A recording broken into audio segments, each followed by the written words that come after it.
Ladies and gentlemen, Tesla stock is down about 3% today, at least at the time of recording this video.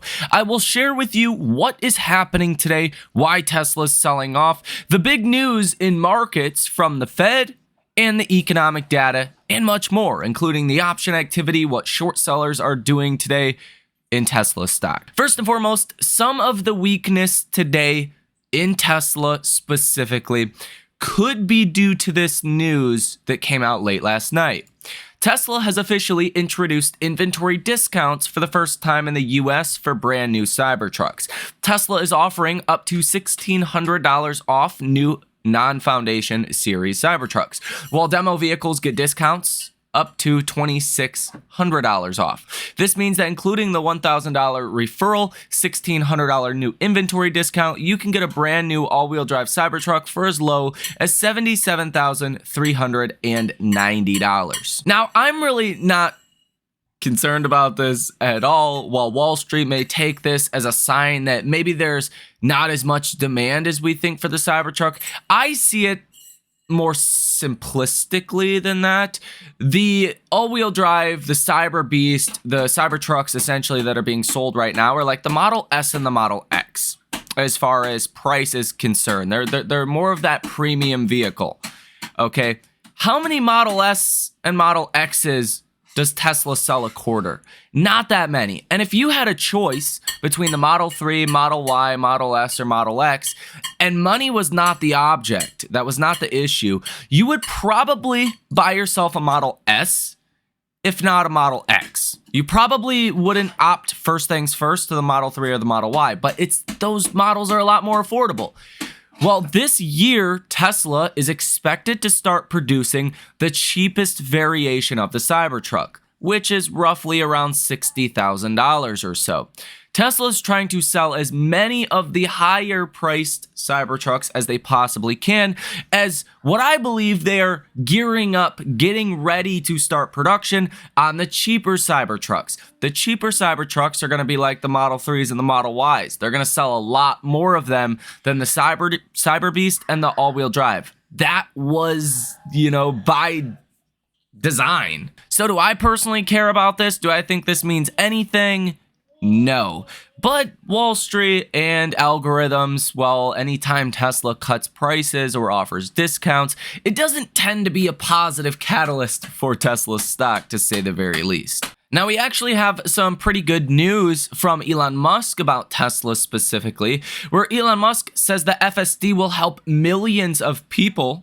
And this comment from Elon Musk, and this was actually Farzad's post that says, heard on a Tesla earnings call sometime in the near future, quote, yeah, so Optimus has been working our production system for the last quarter, and it actually contributed meaningfully towards our gross margin. Elon Musk said that will definitely happen. So Elon Musk is saying that Optimus will work in Tesla factories and that it will raise margins. I would say that is a much bigger deal than Tesla offering a $1,600 discount on Cybertrucks in terms of what's actually important to Tesla stock, and that is certainly margins. Now, also in the news today is your economic data, which was retail sales. Retail sales month over month for the month of December came in a little bit lighter than expected, while last month was revised higher. So last month was initially positive 0.7%. It was revised up to 0.8%. So an upwards revision. And December's retail sales, the data that we got this morning, came in at positive 0.4%. So weaker than the expected positive 0.6%. That is good for the whole, Fed could cut rates this year argument. But still, it's not a super strong thing for the economy to see economic data missing. It's just not great. Now, export prices month over month came in at positive 0.3%. Import prices month over month came in at positive 0.1%.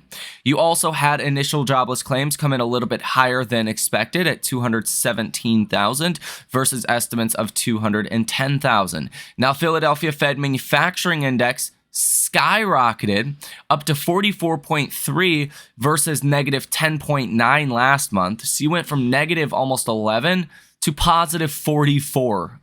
That's the wildest move we have seen in a long time for any of these regional, manufacturing or services indexes that we get. The expectation was negative 5, so that just shows how crazy it was. Continuing jobless claims came in lower than expected at 1.85 million. Export prices year over year came in at 1.8%, and import prices year over year came in at 2.2%.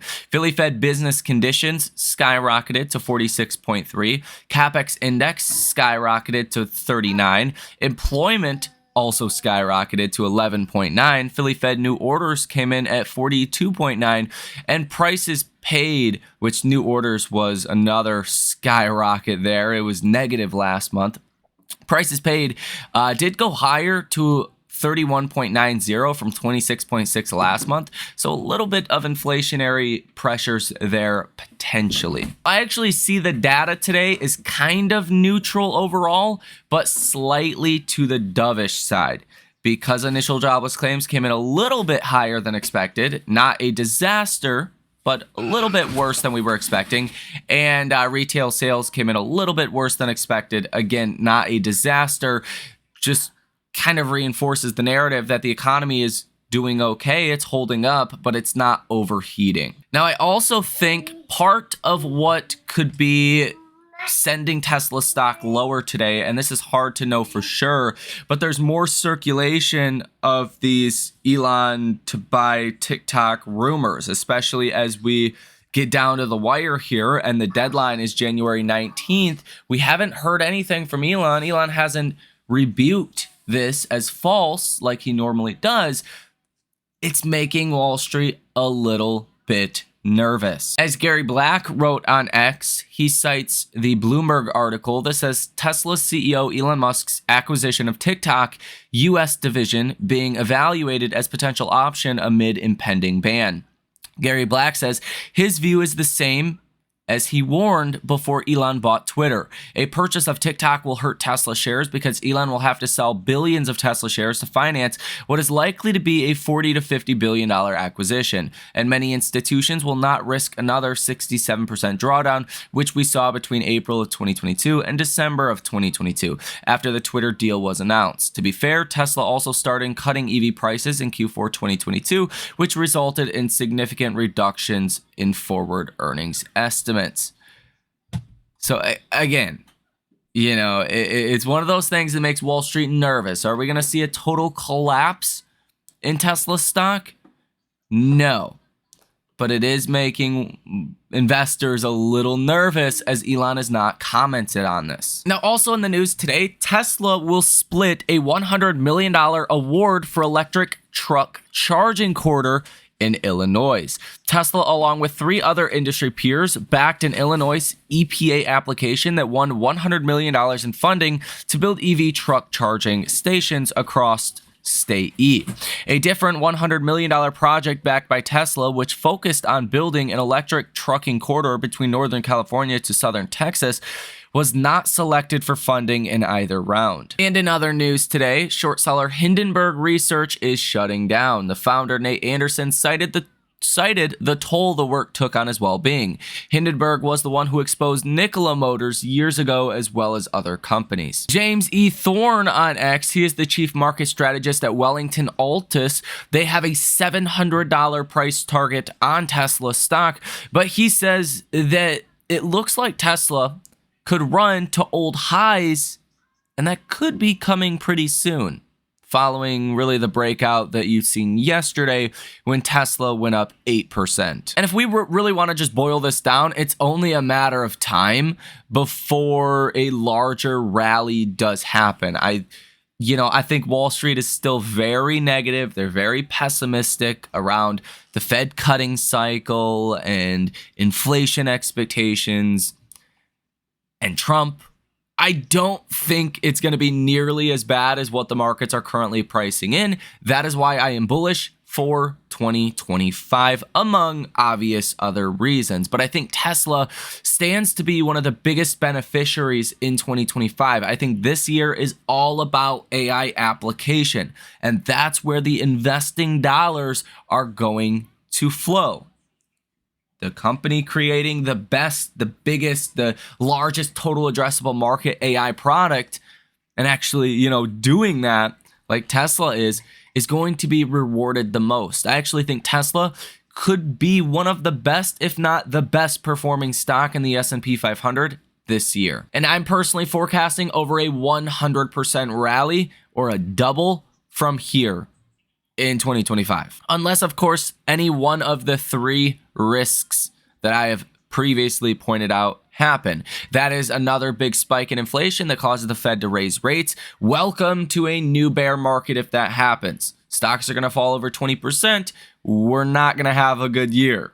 Maybe not a good 2026 even. Okay, that's risk number one. Risk number two is the economy somehow just starts to collapse. That seems unlikely at this point since it has not already happened. And really over the past 30 years or so, you don't have recessions for no reason. Okay, recessions have become rarer and rarer and rarer. And they always happen from a central catalyst, something that kind of pushes the economy into a recession. We don't just walk into one over the course of a couple of quarters, okay?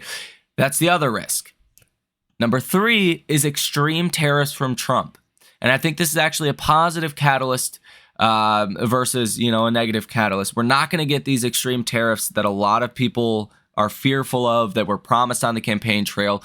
And there's even rumors recently we're going to get a step kind of basis for tariffs. It could be 2% a month for 10 months or 5 months or however, high the ultimate target is. So not even just all at once, but slowly. Mark Newton, the chief technical strategist at Fundstrat, says that a China crash is something few are talking about, and exporting deflation is something that will directly offset the consensus narrative of Trump tariffs being inflationary. That's not something I have heard anyone on Wall Street talk about. Now, Fed Waller dropped some absolute bombshells today for the stock market, and I think this is part of some of that recovery that we did see today.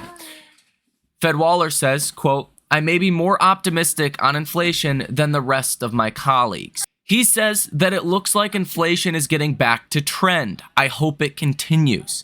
He also says that inflation data for December was very good.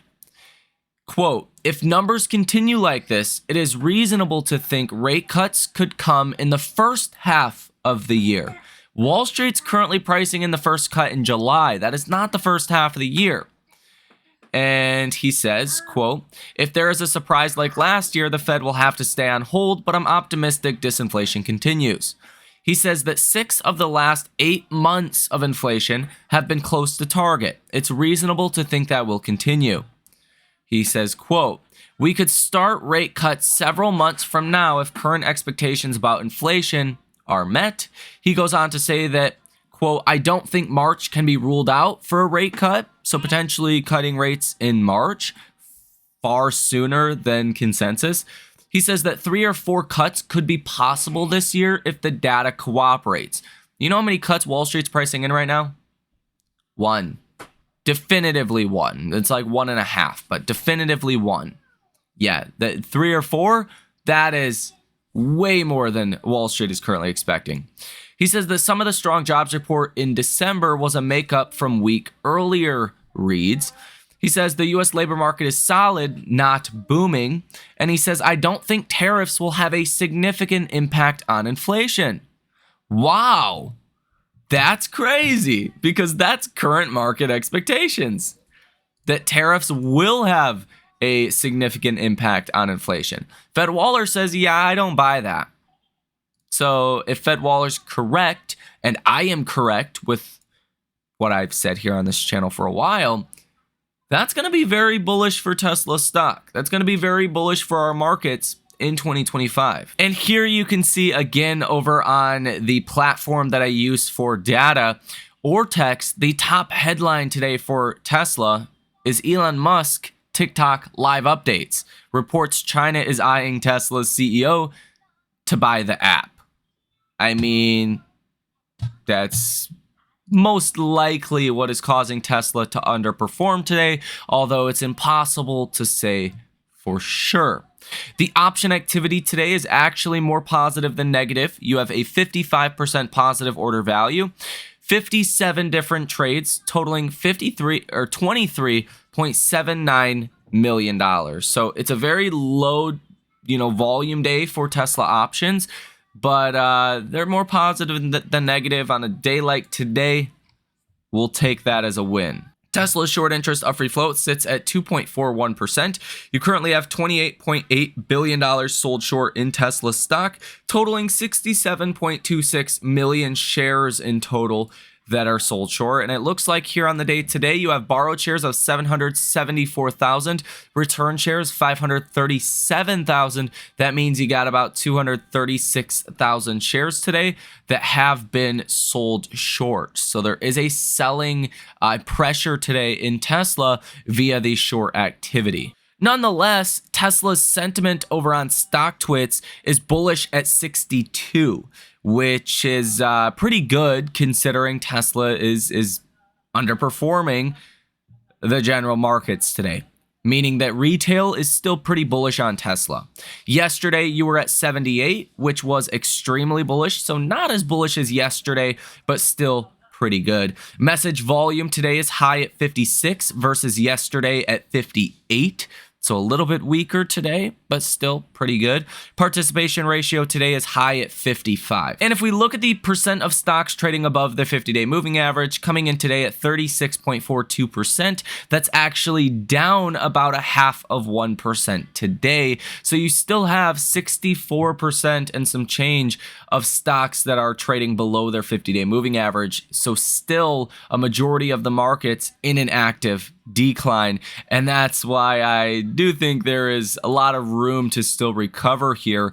If you look at CNN's Fear and Greed Index, that basically says the same thing. You're still in the bottom quartile of fear, coming in at 31. So it's went up a little bit, but you're still in a pretty weak place overall for general markets. Now, if we look at the AI investor sentiment survey, holy smokes. This thing is ultra negative. Bullish investors at 25.4%. I've never seen this number this low, to be honest with you. I've never seen that. 34% of investors are neutral, and 40.6% of investors are bearish. This is from yesterday, January 15th. Holy smokes. I mean, I think that just goes to show like how bearish markets have been. I mean, it's right here. This is a 1-year bearish high. This is the most bearish we have been on stocks as a collective in at least the past year. That includes the August 5th yen carry trade blow up, where the NASDAQ was down 6% to start that trading day. You almost had a circuit breaker. People thought like we were going much lower at the time. I remember people were very bearish, and we're even more bearish than that. We had a 7% almost correction as well in April of 2024, and we're even more bearish than that. So my friends, I think it's pretty easy to say this when markets are this bearish, but you probably want to start buying the dip if you have not done so already. Markets will not stay this bearish for too long. And I actually think December 20th, if we don't rally into the inauguration, is setting up to be a very positive catalyst for markets.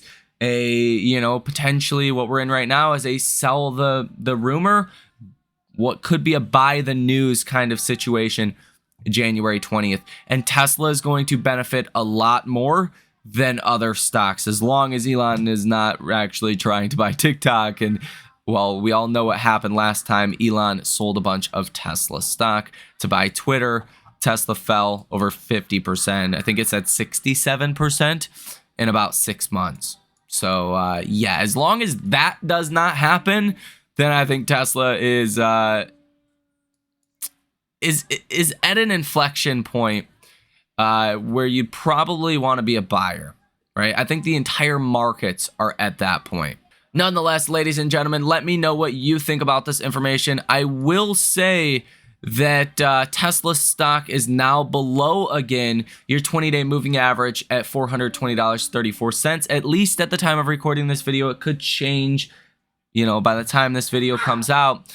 But we really want to get above that level. And once we're back above the 20-day moving average, that's where we could potentially set up the run to that 460 level and then new all-time highs. Let me know what you guys think about this information down below in the comment section. Have a fantastic rest of your day, and I will see you in the next one.